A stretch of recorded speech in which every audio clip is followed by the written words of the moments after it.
learning Quran together. بسم اللہ الحمدللہ والصلاۃ والسلام علی رسول اللہ۔ سورہ طور آیت 26۔ قولو وہ کہیں گے انا کنا قبل فی اہلنا اس سے پہلے ہم اپنے اہل و عیال میں مشفقین ڈرنے والے تھے، یعنی ہم دنیا میں اپنے گھر والوں کے درمیان اور اپنی اولاد کے ساتھ رہتے ہوئے اللہ تعالیٰ کے عذاب سے ڈرتے رہتے تھے۔ اہل جنت اپنے خوف کی وجہ سے دنیا میں عذاب سے بچنے کا اہتمام کرتے ہیں، ایسے کام کرتے ہیں جس کی وجہ سے اللہ تعالیٰ کے عذاب سے نجات مل جائے۔ فمن اللہ علینا چنانچہ اللہ تعالیٰ نے ہم پر احسان کیا، ووقانا عذاب السموم اور ہمیں نہایت گرم ہوا کے عذاب سے بچا لیا۔ اللہ تعالیٰ نے ہماری مغفرت کر کے ہم پر احسان کیا، دوزخ کے عذاب سے ہمیں نجات دلائی ہے جس کی حرارت جسموں میں گھس جانے والی ہے۔ اہل جنت کہیں گے کہ اللہ تعالیٰ نے ہم پر احسان کیا، ہمیں جھلسا دینے والی ہوا کے عذاب سے بچا لیا۔ انا کننا من قبل ندعوہ بلا شبہ ہم پہلے ہی اس سے دعائیں کیا کرتے تھے، یعنی دنیا میں گڑ گڑاتے تھے، دعائیں کرتے تھے کہ اللہ تعالیٰ ہمیں عذاب سموم سے بچانا اور نعمت بھری جنتوں میں داخل کرنا، تو اللہ تعالیٰ نے ہماری دعائیں پوری کر دیں اور ہمیں کامیاب کر دیا۔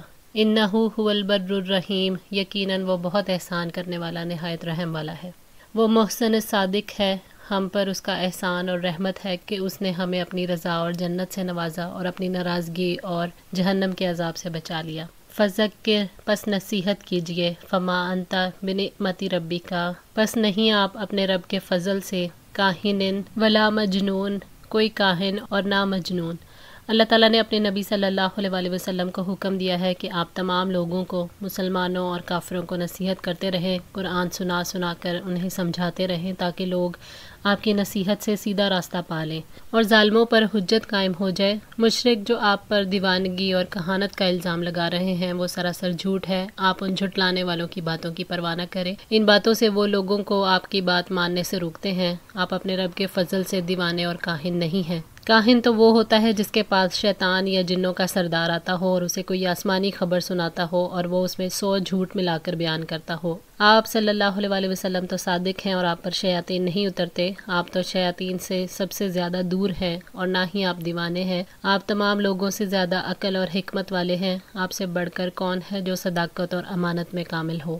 ام یقولون شاعر یا وہ کہتے ہیں ایک شاعر ہے، یعنی کیا جاہل لوگ آپ کے بارے میں کہتے ہیں کہ آپ شعر کہتے ہیں، یعنی آپ کے پاس جو کلام آتا ہے وہ شاعری ہے۔ اللہ تعالیٰ نے فرمایا وَمَا عَلَّمْنَاهُ الشِّعْرَ وَمَا يَنبَغِي لَهُ إِنْ هُوَ إِلَّا ذِكْرٌ وَقُرْآنٌ مُبِينٌ اور ہم نے اس کو شعر نہیں سکھایا اور نہ وہ اس کے لائق ہے۔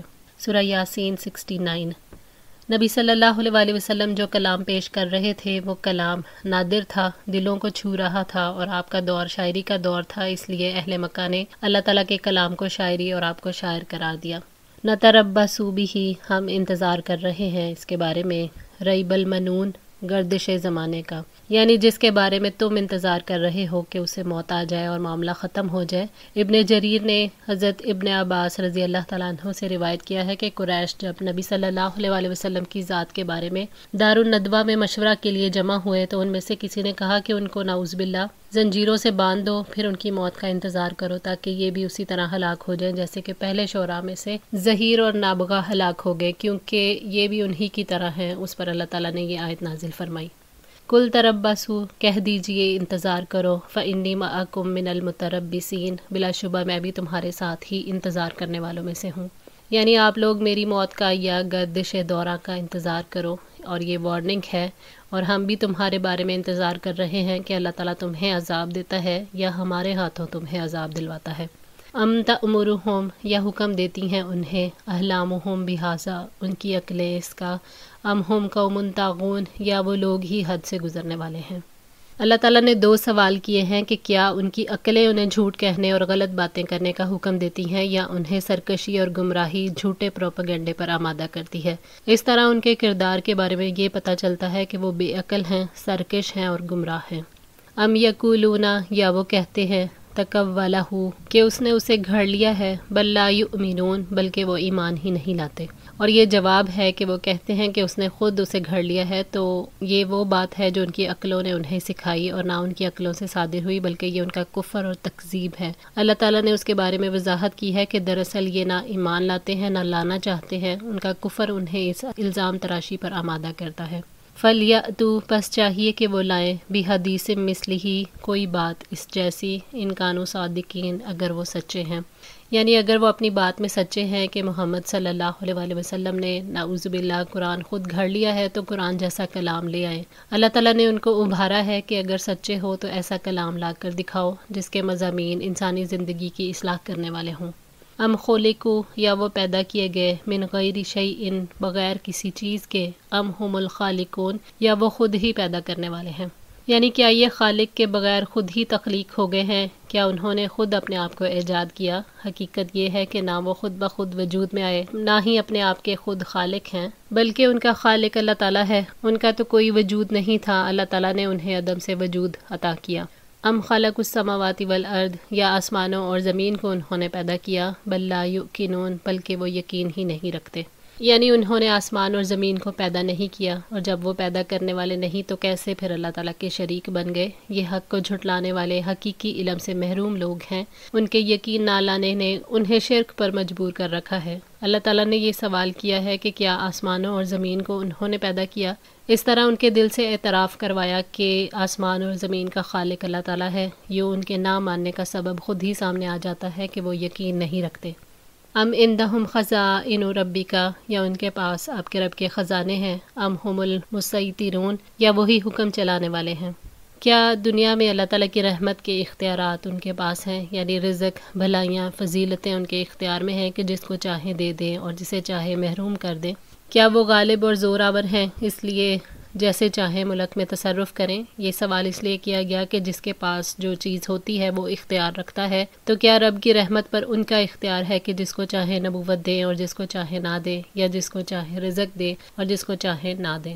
ام لہم سلم یا ان کے پاس کوئی سیڑھی ہے، یستمعون فیہ جس پر وہ غور سے سنتے ہیں، یعنی کیا انہیں غیب کا علم ہے اور وہ فرشتوں کی باتیں سنتے ہیں اور ایسی باتوں کے بارے میں خبریں دیتے ہیں جنہیں ان کے سوا کوئی نہیں جانتا؟ فلیأتی پس چاہیے کہ لائے مستمعوہم ان کا سننے والا بسلطان مبین کوئی کھلی دلیل۔ تو اگر کوئی سیڑھی لگا کر آسمانوں تک جاتا ہے اور فرشتوں کی باتیں سنتا ہے تو اس پر وہ کوئی آسمانی دلیل پیش کرے، اور یہ دلیل کہاں سے آ سکتی ہے؟ اللہ تعالیٰ ہی غیب اور موجود کا علم رکھتا ہے، وہ کسی پر غیب کو ظاہر نہیں کرتا سوائے کسی رسول کے جس پر وہ غیب کو ظاہر کرنے پر راضی ہو، وہ اپنے علم میں سے جو چاہتا ہے اس کے بارے میں اس رسول کو آگاہ کرتا ہے۔ ام لہ البنات کیا اس کے لیے بیٹیاں ہیں، ولکم البنون اور تمہارے لیے بیٹے؟ اللہ تعالیٰ نے اپنی ذات کے بارے میں ان کے غلط موقف کو سامنے رکھا ہے کہ تم بے زور ہو اور اپنے لیے بیٹے پسند کرتے ہو، اور اللہ تعالیٰ کو نہ اولاد کی ضرورت ہے نہ اس کی کوئی اولاد ہے، اور اس کے لیے تم خود بیٹھ کر بیٹوں کی بجائے بیٹیاں تصنیف کرتے ہو۔ ذرا غور تو کرو رب کے بارے میں تمہارا تصور کتنا گھٹیا ہے۔ ام تسألہم اجرا یا آپ ان سے کوئی اجرت مانگتے ہیں، فہم من مغرم تو وہ تاوان سے مثقلون بوجھل ہیں، یعنی کیا آپ دعوت و تبلیغ اور اللہ تعالیٰ کا پیغام پہنچانے کے لیے ان سے اجر طلب کرتے ہیں جس کے بوجھ تلے یہ لوگ دبے جا رہے ہیں؟ تاوان کا سوال اس لیے کیا ہے کہ مالی بوجھ عام طور پر ناقابل برداشت ہو جاتا ہے، تو کیا تم رسول کی بات اس لیے قبول نہیں کر رہے کہ تاوان پڑ گیا ہے اور اس کی ادائیگی ان کے لیے مشکل ہے؟ اگر ایسی بات نہیں تو غور کرو کہ یہ انکار اور تکذیب آخر کس لیے ہے۔ ام عندہم الغیب یا ان کے پاس کوئی غیب ہے، فہم یکتبون کہ وہ لکھتے ہیں۔ یہ سوال اس لیے کیا گیا کہ جو غیب کا علم رکھتا ہے تقدیر کے فیصلے وہی کرتا ہے، جب تم غیب نہیں جانتے تو تقدیر کے فیصلے نہیں کر سکتے، لہٰذا نہ تم محمد صلی اللہ علیہ وآلہ وسلم کے خلاف اب کچھ کر سکتے ہو، نہ ان کے مستقبل کے خلاف کوئی سازش کر سکتے ہو۔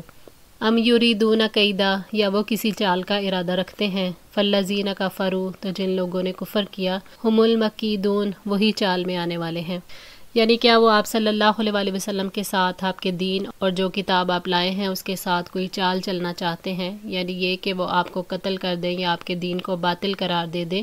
سازشیں کافروں کے سینوں میں ہی رہیں گی۔ کافروں نے نبی صلی اللہ علیہ وآلہ وسلم کو اور ان کے لائے ہوئے دین کو نقصان پہنچانے کے لیے ہر چال چلی، مگر اللہ تعالیٰ نے اپنے نبی کو فتح عطا کی۔ ام لہم الہ غیر اللہ یا ان کے لیے اللہ کے سوا کوئی معبود ہے، سبحان اللہ پاک ہے اللہ تعالیٰ، اما یشرکون اس سے جو وہ شرک کرتے ہیں۔ اللہ تعالیٰ ان کے شرک سے پاک ہے جن کو وہ شریک ٹھہراتے ہیں، جو نہ سنتے ہیں نہ دیکھتے ہیں، اقتدار میں اس کا کوئی شریک ہے نہ وحدانیت اور عبودیت میں۔ وَإِن يَرَوْا اور اگر وہ دیکھیں کسفا من السماء کوئی ٹکڑا آسمان سے ساقطاً گرنے والا یقولو تو کہیں گے سحابن بادل ہیں مرکوم تہ بتہ۔ اللہ تعالیٰ نے ان مشرکوں کا ذکر کیا ہے جنہوں نے سرکشی کی کہ اگر حق کو ثابت کرنے کے لیے ہر قسم کے دلائل قائم کر بھی دیے جائیں پھر بھی وہ اس کی مخالفت کریں گے۔ اگر وہ اللہ کی نشانیوں میں سے آسمان کا کوئی ٹکڑا اپنے اوپر گرتا ہوا دیکھ لیں تو سبق حاصل کرنے کی بجائے کہیں گے کہ یہ تو گہرا بادل ہے۔ فَذَرْهُمْ چنانچہ آپ انہیں چھوڑ دیں حتیٰ یلاقوا یومہم حتیٰ کہ وہ اس دن کو جا ملے الذی فیہ یسعقون جس میں وہ بے ہوش کیے جائیں گے۔ اللہ تعالیٰ نے اپنے نبی کو حکم دیا ہے کہ آپ انہیں چھوڑ دیں یہاں تک کہ وہ دن آ جائے جس دن ان پر عذاب نازل ہوگا، یعنی قیامت کا دن یا ان کی موت کا وقت۔ یوم لا یغنی عنہم جس دن نہ کام آئے گی انہیں کیدہم شیئا چال ان کی کچھ بھی ولا ہم ینصرون اور نہ ہی ان کی مدد کی جائے گی۔ اس دن ان کی کوئی چال ان کے کام نہیں آئے گی۔ دنیا کی قلیل زندگی میں انہوں نے سازشیں کی، قیامت کے دن ان کی بھاگ دوڑ کام نہیں آئے گی۔ جن کی حمایت کے لیے آج یہ شرک کر رہے ہیں کل وہ ان کے لیے کھڑے نہیں ہوں گے۔ وَإِنَّ لِلَّذِينَ ظَلَمُوا اور جن لوگوں نے ظلم کیا بلا شبہ ان کے لیے عذابًا دون ذالک اس کے علاوہ بھی ایک عذاب ہے۔ اللہ تعالیٰ نے قیامت کے دن کے عذاب کا ذکر فرمایا تو آگاہ کیا کہ ظالموں کے لیے اس عذاب سے پہلے اور بھی عذاب ہیں، مثلاً اپنے گھروں سے نکالے جانا، قتل کیے جانا، قیدی بنائے جانے کا اور قبر اور برزخ کا عذاب وغیرہ۔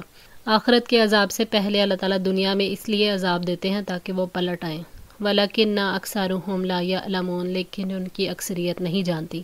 اکثر لوگ ان کاموں سے بے خبر رہتے ہیں جو عذاب کا باعث بنتے ہیں، اسی وجہ سے وہ عذاب ہٹ جانے پر پہلے سے بھی زیادہ برے کام کرنے لگتے ہیں۔ عذاب اور مصیبتیں اس لیے آتی ہیں کہ لوگ اللہ تعالیٰ کی طرف رجوع کریں، لیکن اس بات کو کم علمی اور کم فہمی کی وجہ سے گناہوں سے توبہ نہیں کرتے، مزید گناہ کرنے لگ جاتے ہیں۔ وَاصْبِرْ لِحُکْمِ رَبِّکَ اور آپ اپنے رب کا حکم آنے تک صبر کریں۔ فَإِنَّکَ بِأَعْیُنِنَا بے شک آپ ہماری نگاہوں میں ہیں۔ اللہ تعالیٰ نے نبی صلی اللہ علیہ وسلم کو حکم دیا کہ آپ ان کے اعزاؤں پر صبر کریں، اللہ تعالیٰ کے وعدوں پر یقین رکھتے ہوئے کہ وہ آپ کے لیے کافی ہے، آپ ہر وقت اس کی حفاظت اور نظروں میں ہیں۔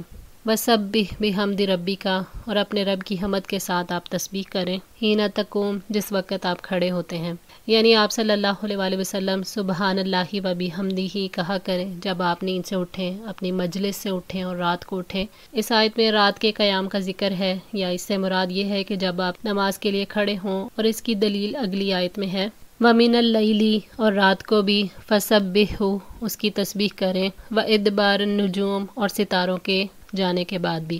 رات کے وقت اس کی پاکی بیان کرو، یعنی اللہ تعالیٰ کی عبادت کرو رات کے آخری حصے میں، اور اس میں فجر کی نماز بھی شامل ہے۔ الحمدللہ اللہ تعالیٰ کی توفیق اور مدد سے سورۃ طور آج مکمل ہوئی۔ اللہ تعالیٰ سے دعا ہے کہ ہماری اس کوشش کو قبول فرمائیں، ہم سب کو قرآن پاک پڑھنے، سمجھنے اور اس پر عمل کرنے کی توفیق عطا فرمائیں۔ جزاکم اللہ خیر، والسلام علیکم ورحمۃ اللہ وبرکاتہ۔